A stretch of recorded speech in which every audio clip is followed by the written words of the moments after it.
Hello student, welcome to our YouTube channel study with Saudagar. इसमें हम लोग 2.2 यानी प्रश्नावली 2.2 के जितने भी प्रश्न हैं इसमें लगभग टोटल जो है इसमें 10 प्रश्न हैं। 10 प्रश्नों को हम लोग आसान तरीके से देखने वाले हैं, तो आप लोग वीडियो को अंत तक जरूर देखिएगा। तो हम लोग इसको लिख कर आपको दिखाते हैं।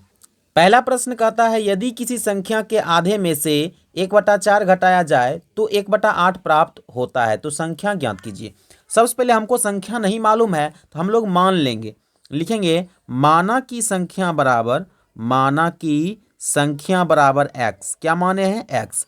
अब बोल रहा है कि यदि किसी संख्या के आधे में से, अब संख्या का आधा करेंगे तो x/2 होगा, और उसमें से कितना घटाना है? 1/4 को घटाया जाता है, तो लिखेंगे माइनस 1/4 और कितना प्राप्त होता है? 1/8। अब ये हमारा एक चर वाला रैखिक समीकरण बन गया है। अब हम लोग क्या करेंगे, इसको सॉल्व कर लेंगे। लिखेंगे x/2 बराबर 1/8, इधर माइनस में था तो उधर जाएगा प्लस में हो जाएगा 1/4। अब दोनों को हम लोग सॉल्व करेंगे तो लेंगे यहाँ पर एलसीएम। 8 और 4 का एलसीएम कितना हो जाता है? तो यहाँ 8 हो जाएगा। क्या हो जाएगा? 8। तब 8 कम 8 यानी 1 प्लस 4 दूनी इसलिए 2। यहाँ पर हम लोग लिखेंगे, कितना लिखेंगे इसको यहाँ पर थोड़ा लिख लेते हैं। लिखेंगे x/2 बराबर 3/8। क्या होगा? 3/8। अब देखिए यहाँ पर 2 से काट सकते हैं, 2 चौक 8, यानी x का जो मान आया हमें 3/4 आ गया। और हमको क्या करना था? x का ही मान निकालना था। इसका आंसर क्या हो जाएगा? 3/4। ठीक। अब दूसरे प्रश्न को हम लोग देखते हैं। देखिए दूसरा प्रश्न कहता है, यदि किसी आयत की लंबाई और चौड़ाई का अंतर 5 मीटर हो और परिमिति कितना हो? 110 मीटर हो, तो लंबाई एवं चौड़ाई ज्ञात करें। सबसे पहले हम लोग मान लेते हैं माना की लंबाई बराबर माना की आयत की लंबाई, लिख देते हैं माना की आयत की लंबाई बराबर x। हमने क्या माना? लंबाई x। अब बोल रहा है लंबाई और चौड़ाई का अंतर 5 है। जब लंबाई x है तो चौड़ाई कितना होगा? तो चौड़ाई इससे 5 कम होगा। चौड़ाई कितना होगा? इससे 5 कम होगा। चौड़ाई हो जाएगा x - 5, क्योंकि दोनों का अंतर आता चाहिए 5, इसलिए इसमें इससे 5 ये कम होगा। अब कहता है और परिमिति जो है 110 मीटर हो तो लंबाई एवं चौड़ाई ज्ञात करें।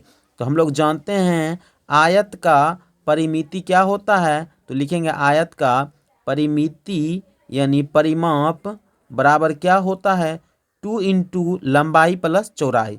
पहले परिमाप जितना दिया है लिखेंगे, देंगे पहले सूत्र लिखते हैं 2 इंटू लंबाई प्लस चौड़ाई, और परिमिति कितना दिया है?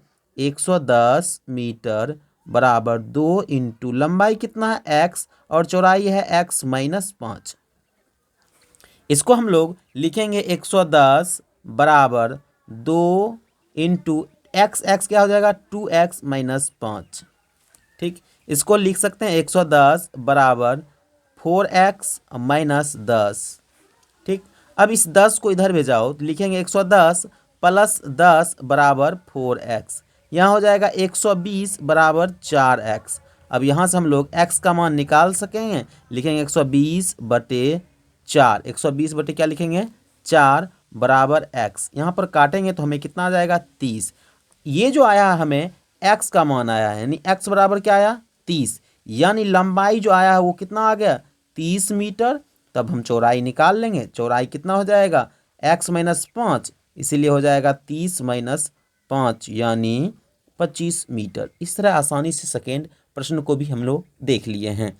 आइए अब हम लोग तीसरे प्रश्न को देखते हैं। उससे पहले यदि आप लोग इस चैनल को सब्सक्राइब नहीं किए हैं और 8 क्लास के पूरा मैथ पढ़ना चाहते हैं, पहले इस चैनल को जरूर सब्सक्राइब करिए।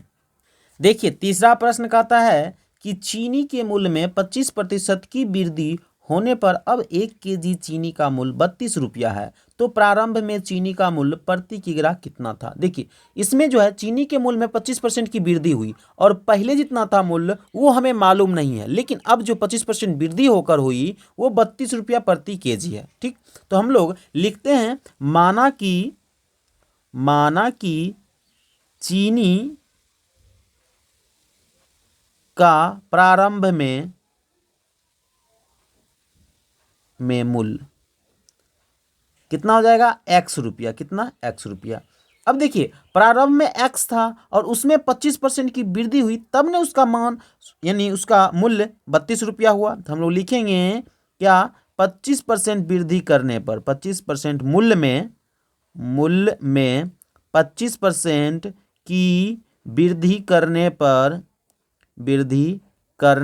पर कितना रुपया हो जाता है, तो 32 रुपया। कितना हो गया 32 रुपया। अब देखिए मूल्य में 25% की वृद्धि हुई, यानी पहले था एक्स और उस एक्स में 25% की वृद्धि, तो लिखेंगे प्लस एक्स का 25% बराबर 32 रुपया। यहां तक अगर आप लिख लेते हैं तब आप आसानी से बना पाइएगा, यहीं पर मेन है। यानी उसका जितना दाम था वो और उसके साथ साथ उसमें 25% की वृद्धि हुई, इसलिए प्लस 25% लिख दिए। इसका लिखेंगे एक्स प्लस एक्स का 25% यानी एक्स गुना 25/100%, को हटाएंगे तो नीचे हो जाएगा 100 बराबर हो जाएगा 32। अब यहाँ 25 से कम 25, 25 चौक 100, यानी हम लोग लिख सकते हैं एक्स प्लस एक्स एकम एक्स बटा 4 बराबर कितना आ गया 32। आ गया 32।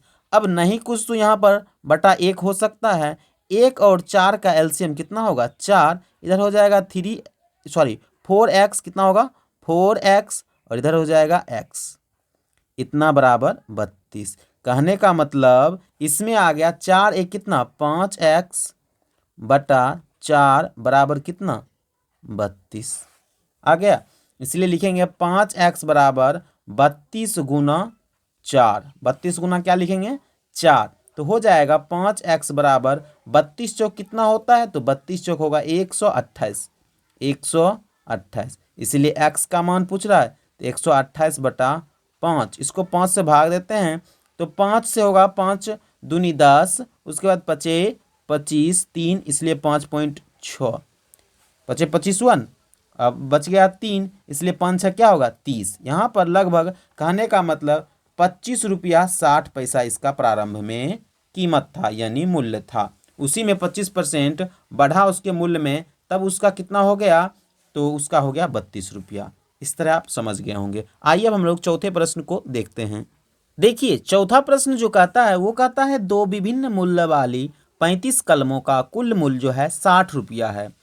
यदि एक सस्ती कलम का मूल्य 1.5 रुपया है एवं एक महंगी कलम का मूल्य 2 रुपया है, तो कितनी महंगी कलम खरीदी गई। देखिए दोनों का मूल्य दे दिया है 60 रुपया, और एक अगर हम सस्ती कलम खरीदते हैं तो उसका दाम है 1.5 रुपया, और एक अगर महंगी कलम खरीदते हैं तो उसका मूल्य है 2 रुपया। लेकिन हमको ये नहीं मालूम है कि कितना सस्ती कलम है और कितना महंगी कलम, लेकिन दोनों का योग कितना है 35 कलम है। तो हम लोग लिखते हैं माना कि महंगी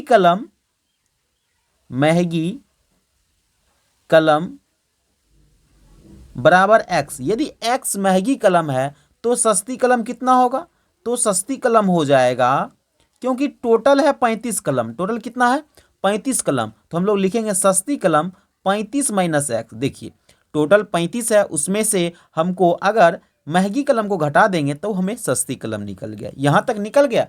अब दोनों के मूल्य हमें मालूम है। यदि अगर हम एक महंगी कलम खरीदें तो ये 2 रुपया मिलेगा, लेकिन यदि हम एक सस्ती कलम खरीदेंगे तो हमें 1.5 रुपया मिलेगा, और कुल जो रुपया है वो 60 रुपया। तो हम लोग लिख सकते हैं, क्या लिखेंगे कि सस्ती कलम का मूल्य प्लस महंगी कलम का मूल्य बराबर कितना, तो टोटल मूल्य लिखेंगे सस्ती कलम का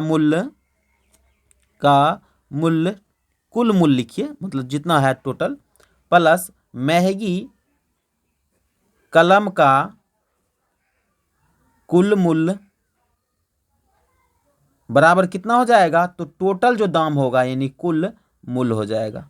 ठीक, यानी हम लोग सस्ती कलम देखिए कितना है, तो सस्ती कलम है 35 माइनस x, और एक सस्ती कलम का मूल्य है 1.5 रुपया, तो हम लोग इसको 1.5 से गुना कर देंगे, प्लस महंगी कलम का संख्या कितना है x, और उस एक महंगी कलम का मूल्य कितना है 2, तो हम लोग टोटल कितना है 60 रुपया। मेन है आप इक्वेशन बना पाते हैं कि नहीं। अगर इक्वेशन बन जाता है तो आपको आसानी से सरल हो जाएगा। तब यहाँ पर क्या करेंगे 1.5 गुना 35 करेंगे, तो हम लोग लिखेंगे 35 गुना 1.5 माइनस 1.5 x प्लस 2x बराबर कितना 60। अब सोच रहे होंगे यहाँ पर 1.5 गुना 35 कैसे करें, तो आप आसानी से क्या करें 15 गुना 35 कर लीजिए। क्या करिए 15 गुना 35 कर लीजिए। तो यहाँ पर देखिए 15 से 35 को गुना करेंगे तो लिखेंगे 15 पचे 75, उसके बाद 15 तिया 45, अब 45 साथ कितना हो जाएगा, तो 45 साथ हो जाएगा 52। तो इसको लिख लीजिए और उसके बाद एक पॉइंट बैठा दीजिए इतना। अब देखिए यहाँ माइनस 1.5x है, यहाँ प्लस 2x, 2x में अगर 1.5x घटेगा तो कितना आ जाएगा 0.5x बराबर लिखेंगे 60। क्या लिखेंगे 60। अब देखिए यहाँ पर हम लोग कर सकते हैं 0.5x बराबर 60 माइनस 52.5 लिखेंगे। अब देखिए इसको लिखने के बाद हम लोग लिख सकते हैं 0.5x, क्या लिखेंगे 0.5x बराबर 60 में जब 52.5 घटेगा तो 7.5 आएगा। क्या आ जाएगा 7.5। अब हम लोग इसी को लिखेंगे x बराबर 7.5 बटे 0.5। क्या हो जाएगा 7.5 बटे 0.5। अब देखिए यहाँ पर इससे इसको काटेंगे, क्या करेंगे काटेंगे, तब हमें कितना आ जाएगा, तो इसको काट लेते हैं। क्या बार में आता है, तो 15 बार में 15 पचे 75 आता है। कितना आता है 15 पचे 75, और इस पॉइंट को उड़ा देते हैं, यानी x का मान हमें कितना आ गया 15 आ गया। x बराबर कितना आया 15, और हमने x किसको माना था महंगी कलम, और यहाँ पर पूछ भी रहा कि महंगी कलम कितनी खरीदी, तो हमें 15 हो जाएगा। क्या हो जाएगा 15 हो जाएगा। इतना आसान से हमने इसको सॉल्व कर लिया है। आइए अब हम लोग चौथे प्रश्न तो सॉल्व कर ही लिए हैं, पांचवें प्रश्न को सॉल्व करते हैं। प्रश्न कहता है कि यदि एक त्रिभुज के तीनों कोण का अनुपात दिया गया है 2:3:5 के अनुपात में है, तो उनके तीनों कोण ज्ञात कीजिए। देखिए यहाँ अनुपात में जब दिया रहता है तो हम लोग क्या करते हैं मान लेते हैं, लिखेंगे माना कि अनुपातिक राशि बराबर x, अनुपातिक राशि बराबर x। हमने क्या माना अनुपातिक राशि को x। अब यहाँ पर पहला कोण हो जाएगा 2x, पहला कोण कितना हो जाएगा 2x हो जाएगा, और दूसरा कोण हो जाएगा, दूसरा कोण 3x, कितना हो जाएगा 3x, और तीसरा कोण कितना हो जाएगा, तीसरा कोण होगा 5x। ये हो गया। और हम लोग जानते हैं कि त्रिभुज के तीनों कोण का योग कितना होता है 180 डिग्री। थोड़ा लिख लेंगे हम लोग, यहाँ पर लिखेंगे हम लोग जानते हैं कि त्रिभुज के तीनों कोणों का योग, त्रिभुज के तीनों कोणों का योग कितना होता है 180 डिग्री। इसी को हम लोग यहाँ पर लिखते हैं। देखिए तीनों कोण का योग कहता है, तो यहाँ पर कौन कौन कोण दिया है, तो पहला दूसरा तीसरा, तो यहाँ पर लिखेंगे 2x plus 3x plus 5x बराबर 180 डिग्री लिख देंगे। अब दोनों तीनों को जोड़ते हैं तो यहाँ पर हो जाएगा 2 3 5 5 10x, लिखेंगे 10x बराबर 180। इसीलिए यहाँ से हो जाएगा x का मान हमें कितना आ गया, तो हम लोग लिखेंगे x बराबर 180 बटे कितना 10, यानी 18 डिग्री। x का मान हमें 18 आया, ना कि किसी कोण का। तब हम लोग क्या करेंगे यहाँ से निकाल लेंगे तीनों कोण। तो पहला कोण कितना है, कितना डिग्री है, तो पहला है 2x, लिखेंगे पहला कोण बराबर 2x है, इसलिए 2 गुना 18 कितना हो जाएगा 36 डिग्री। दूसरा कोण कितना है, तो दूसरा कोण है 3x, लिखेंगे 3 गुना 18, 18 तक कितना होगा 54 डिग्री। और तीसरा कोण कितना है, तो लिखेंगे तीसरा कोण बराबर कितना होता है, तो 5x है, 5 गुना 18, तो कितना हो जाएगा 18 पचे 90, यानी तीनों कोण का मान हमने निकाल दिया। पहला का 36 डिग्री, दूसरा का 54 डिग्री, और तीसरा का 90 डिग्री। इस तरह आप पांचवें प्रश्न को भी देख लिए। आइए अब हम लोग छठे प्रश्न को देखते हैं। देखिए छठा प्रश्न कहता है कि बिल्लू के पास 1 रुपया 2 रुपया एवं 5 रुपया के कुल 160 सिक्के हैं, जिनका कुल मूल्य जो है 300 रुपया है। यदि 2 रुपया के सिक्के की संख्या 5 रुपये के सिक्के की संख्या के तिगुने है। कितना है? तिगुने है। तो उसके पास प्रत्येक के कितने सिक्के हैं, यानी अगर 2 रुपया और 5 रुपया और 1 रुपया के सिक्के की संख्या टोटल कितना है, तो वो है 160 सिक्का है, लेकिन उसका मूल्य कितना है? 300। और यहाँ पर बोल रहा है कि 2 रुपया का सिक्का जो है वो 5 रुपये की सिक्के की संख्या के तिगुना है। तो लिख लेंगे माना कि 5 रुपये के सिक्के की संख्या 5 रुपये के सिक्के की संख्या बराबर एक्स। क्या हमने माना? 5 रुपये के सिक्के की संख्या बराबर एक्स हमने मान लिया। अब 5 रुपये की सिक्के की संख्या एक्स है, तो यहाँ पर 2 रुपये की सिक्के की संख्या कितना हो जाएगा? तो 3x हो जाएगा। लिखेंगे 2 रुपये के सिक्के की संख्या बराबर 3x। क्यों हुआ 3x? क्योंकि यहाँ पर बोल रहा है कि 5 रुपये के सिक्के की संख्या के तिगुने है 2 रुपये के सिक्के की संख्या। अब बताइए, जब 2 रुपया कितना निकल गया और 1 रुपया का अब कितना होगा, तो लिखेंगे 1 रुपया के सिक्के की संख्या बराबर टोटल कितना था? 160 सिक्का। उसमें से इन दोनों सिक्का की संख्या को घटा देंगे तो नहीं निकल जाएगा -x - 3x। इसी को हम लोग लिख सकते हैं 160 - 4x। ये हो गया 1 रुपये की सिक्के की संख्या। अब देखिए सबका मूल्य दिया गया है, तो मूल्य कितना दिया? 300 रुपया। तो हम लोग लिखेंगे, देखिए 1 रुपया का अगर मूल्य कहेगा तो इसको 1 से ही गुना करेंगे, लेकिन 5 रुपया का एक सिक्का है तो उसको यानी क्या रुपया हुआ? 5 रुपया, यानी 5 से गुना करेंगे, यानी मूल्य बराबर मूल्य होगा। यहाँ पर मूल्य बराबर मूल्य। यहाँ पर देखिए 1 रुपया के सिक्के की संख्या कितना है? 160 - 4x। लेकिन ये 1 रुपये के सिक्के की संख्या अगर मूल्य निकालेंगे तो 1 से गुना करना पड़ेगा, ठीक। प्लस 2 रुपया कितना है? 3x। इसको कितना से गुना करना है? 2 से। जितना रुपया रहेगा जितना उससे गुना करना है। प्लस 5 रुपया कितना सिक्का है? x। और इसको किससे गुना करना पड़ेगा? 5 से। गुना 5 बराबर कितना है? तो 300 है। कितना है? 300। अब यहाँ पर इसको सॉल्व कर लीजिए, उसके बाद आपको आंसर मिल जाएगा। इसको करेंगे तो 160 - 4x प्लस 3 दूना 6x प्लस 5x बराबर कितना? 300 हो गया। अब देखिए यहाँ पर 6 और 5 जोड़ेंगे तो 6 5 11, 11 में 4 गया तो हो जाएगा 7x बराबर लिखेंगे 300। 160 इधर प्लस में है, उधर जाएगा तो माइनस हो जाएगा 160। हो गया -160। अब देखिए इसको सॉल्व करते हैं तो लिखेंगे क्या? 7x बराबर 140। जब इसको घटाइएगा तब आपको कितना आ जाएगा? 140। यहाँ से x का मान हम लोग निकाल लेते हैं। 7 दूनी 14 और 0, यहाँ पर x का मान कितना आ गया? 20। x बराबर क्या आ गया? 20। अब देखिए यहाँ पर खाली x का मान हमें 20 आया है, लेकिन हमको सभी सिक्के की संख्या पूछ रहा है, यानी कौन कितना कितना सिक्का है। तो हम लोग लिखेंगे, देखिए यहाँ पर माने थे ना 5 रुपये की सिक्के की संख्या x, इसीलिए लिखेंगे 5 रुपये की सिक्के की संख्या बराबर x माने थे, तो x का मान कितना है? 20, यानी 20 गो है 5 रुपया वाला सिक्का। उसके बाद 2 रुपया के सिक्के की संख्या कितना है? तो वो है 3x। तो हम लोग लिखेंगे 3 गुना 20 कितना हो जाएगा? 60 गो सिक्का है।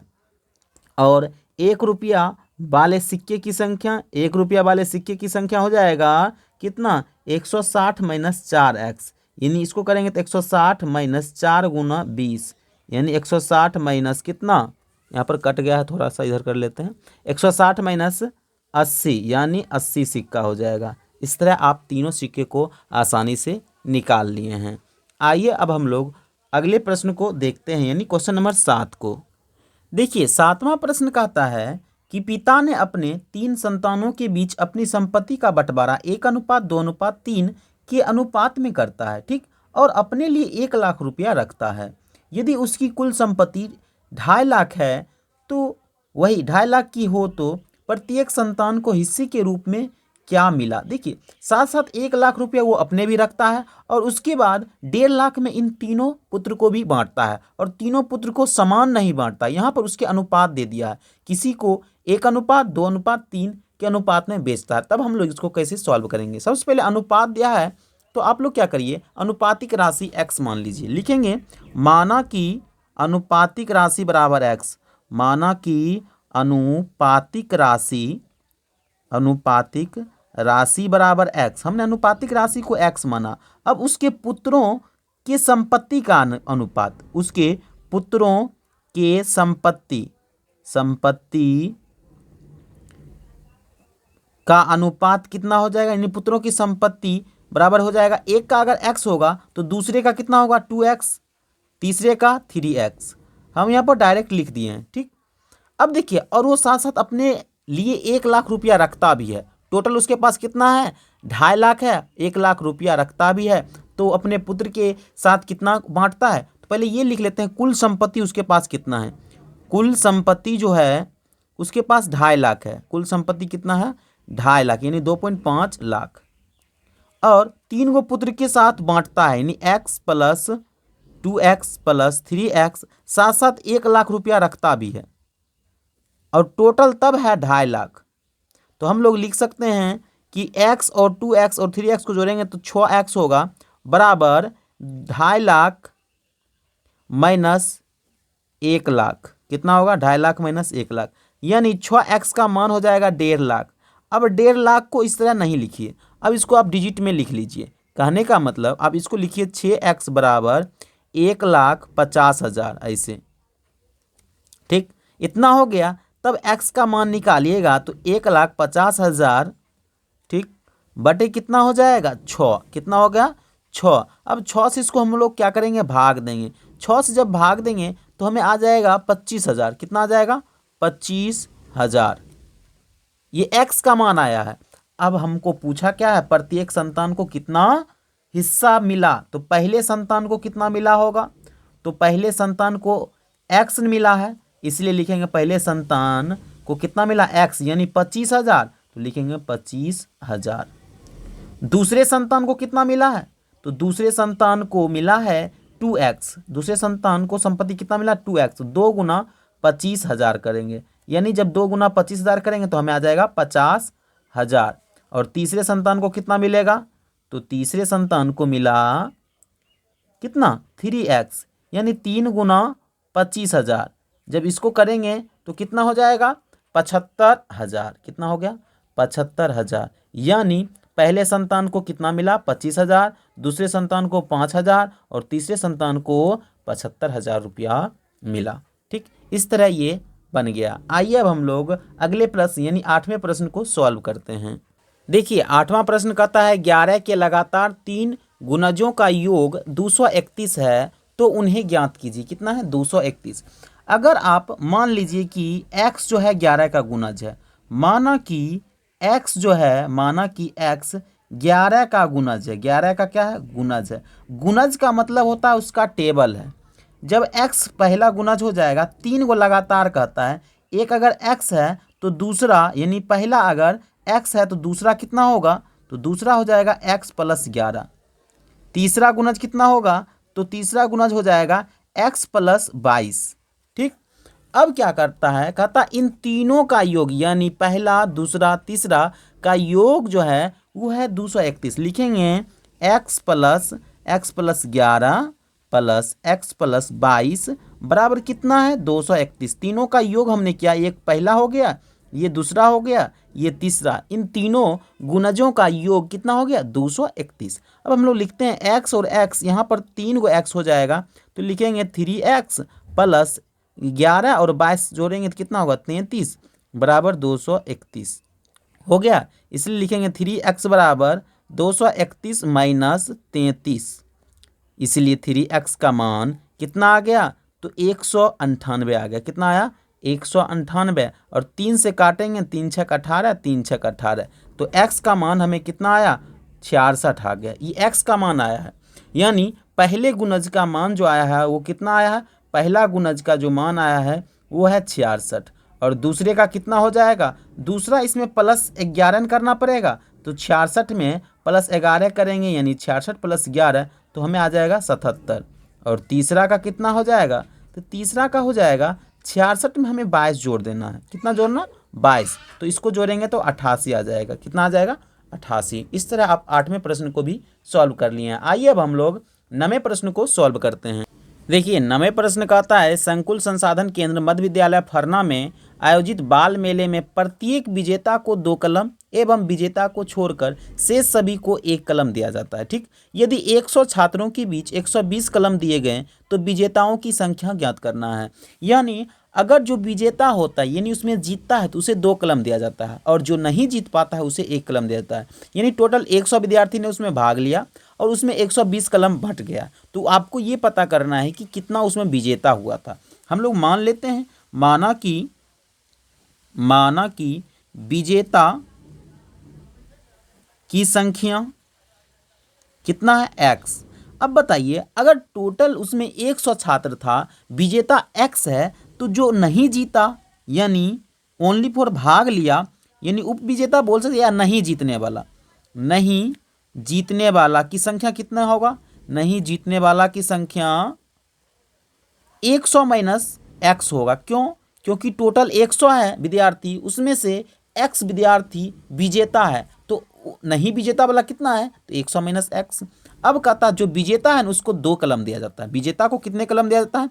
2, तो लिखेंगे x गुना 2 प्लस उसके बाद उप विजेता को कितना दिया जाता है? 1, यानी जो नहीं जीता, तो 100 माइनस x गुना 1 बराबर टोटल कलम कितना है? तो टोटल कलम है 120। बस हो गया। अब इसको हम लोग सॉल्व कर लेते हैं।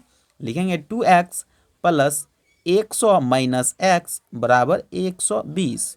यहाँ से हो जाएगा 2x में x घटेगा तो x प्लस 100 बराबर 120, यानी x का जो मान आएगा 120 माइनस x 100, यानी कितना हो जाएगा? 20। विजेता की संख्या अब हमें पता चल गया है। कितना है विजेता? तो विजेता है x ही माने थे इसलिए 20। विजेता कितना हो जाएगा? 20 गो। और हमको ओनली फॉर विजेता पूछा तो 20 गो होगा। अगर इसमें हो सकता है कभी पूछेगा कि जो नहीं जीत पाया उसकी संख्या, तो उसकी संख्या हो जाएगी 80। लेकिन फिलहाल हमको विजेता की संख्या पूछा इसलिए क्या हो गया? 20। कितना हो गया? 20। आइए अब हम लोग 10वें प्रश्न को सॉल्व करते हैं। देखिए 10वां प्रश्न क्या कहता है? कहता है रवि के पिता की वर्तमान उम्र के तिगुने से 5 वर्ष अधिक है और 5 वर्ष बाद जो है उनकी उम्रों का योग 47 वर्ष होगा, तो दोनों का वर्तमान उम्र निकाल लें। हम लोग अगर रवि का वर्तमान उम्र अभी x मान लेते हैं तो उसके पिता का उम्र कितना हो जाएगा? 3x प्लस 5, क्योंकि तिगुने से 5 अधिक है। तो हम लोग मानते हैं माना कि रवि की वर्तमान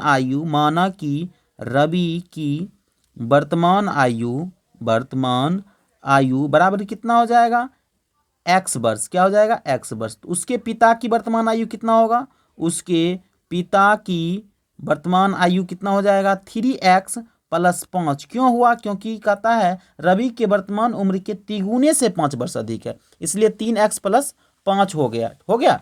अब हम लोग क्या करेंगे? देखिए दोनों के आयु का 5 वर्ष बाद हम लोग लिखते हैं 5 वर्ष बाद।